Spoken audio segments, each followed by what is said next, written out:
Ladies and gents, welcome back. Potatoes are on the menu today, but not for our friends in America.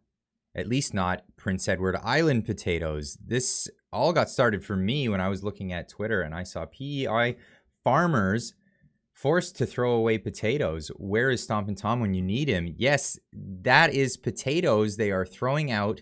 And yeah, that's PEI, Prince Edward Island. The federal government is forcing us to destroy good food. What is actually going on here? I had to do a little bit of digging myself. Was not aware of this situation.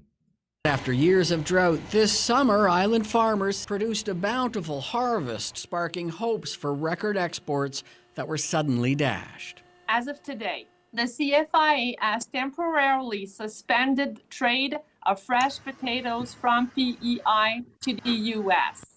The reason? Potato wart, a fungus that looks nasty but poses no risk to human health. It shut down PEI's exports 20 years ago when it first appeared. Now there's a system to isolate fields that have it, a system the province says is working. The potato industry in Prince Edward Island is equivalent to the value of the auto industry in Ontario, the forest industry in British Columbia, the oil and gas sector in Alberta. And for a Canadian minister with a stroke of a pen in the face of good science and historical protocol to do this is inconceivable. Now, this is kind of something that we've been hearing along the COVID debate. Yeah, we're putting restrictions in and we will take these restrictions down as soon as it's necessary. And then it just seems to linger on and last a little too long. More on this story. Prompting today's decision are two fields on PEI where potato wart was found last month. They were already closed. That's right, two fields where this was found. Not just to U.S. exports, but to other provinces. But even so, the U.S. would have imposed a federal order to the same effect, which would be much more difficult to reverse.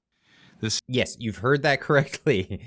So the United States would have or may have put an order forward to halt the import of potatoes from Canada, having this information. So the federal government of Canada preemptively halted all exports of potatoes in this case.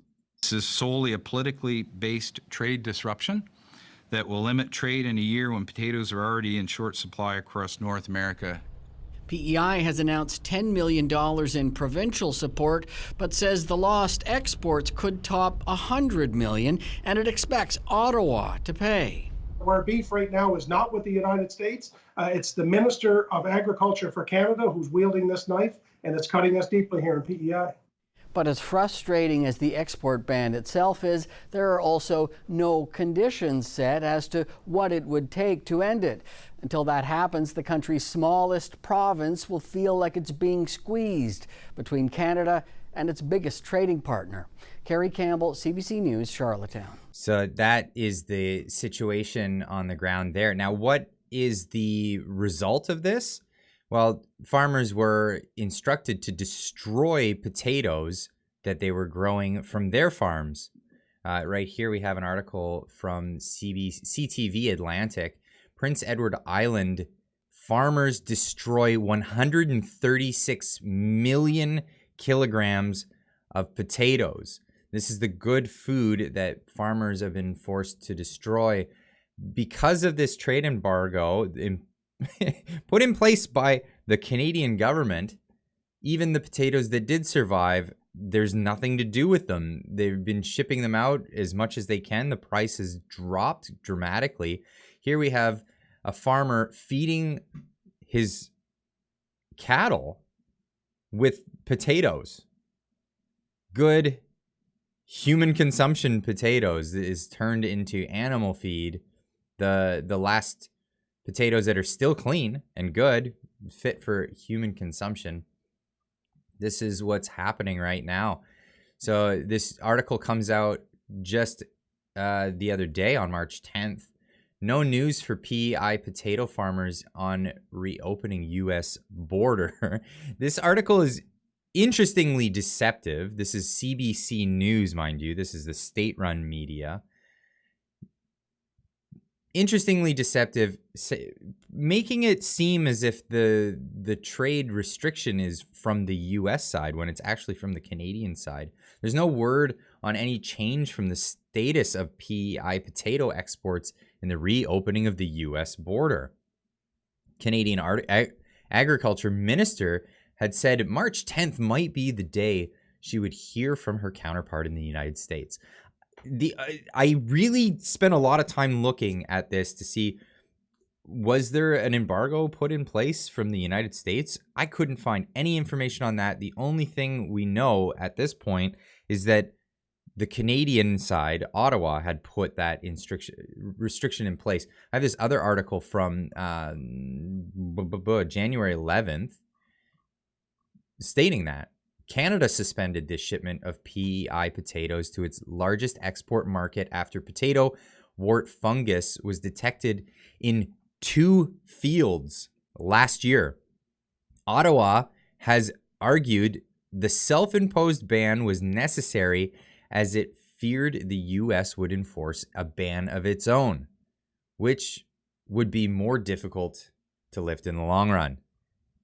Below this, we have the decision infuriated Prince Edward Island's Premier Dennis King and many potato farmers. The fungus was detected in 2 P.E.I. fields where the potatoes grown were intended for processing in Canada, not export to the U.S. Marie-Claude Bibeau met with the U.S. Secretary of Agriculture 6 weeks ago in Washington.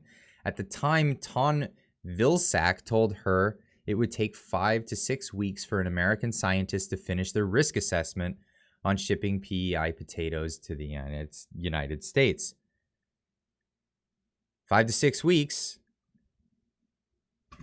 The P.E.I. Potato Board and many in the industry had been standing by hoping for an announcement that the exports would be allowed to resume, but instead they were just a statement from the Minister Bibeau's office to the CBC News.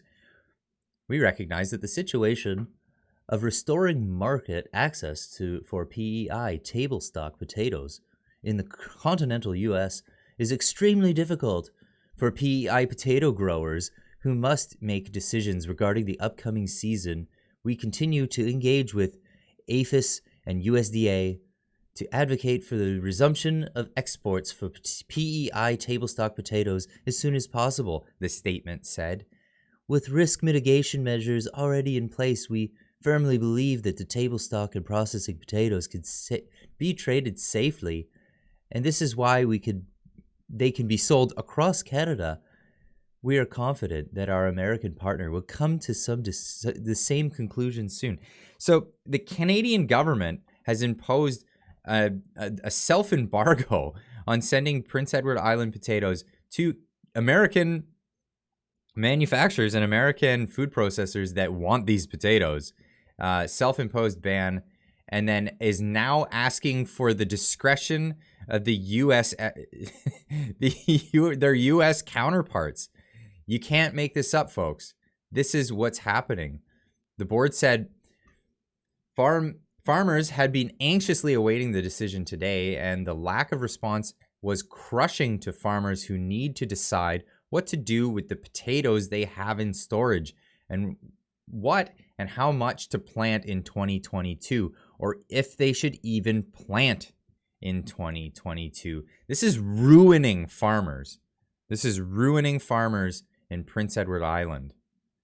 Buyers in the U.S. want our potatoes. CFIA says there is negligible risk from shipping washed sprout-nipped potatoes, and we don't know when the minister will hear from U.S. or what the Canadian government will take as next steps. The minister's strategy 16 weeks ago for Canada was for Canada to take matters into its own hands and close the border in order to have time to negotiate with the U.S. threat to close the border. So there's only a threat to close the border. There is no actual implication that there is. We have, of course, the stereotypical Canadian hockey reference. You can't make this up, folks. We are in sudden death overtime on this issue. The clock has run out. If the U.S. doesn't agree to open up the mainland to PEI potatoes within a few days, we will know that the Minister Bibeau's strategy failed.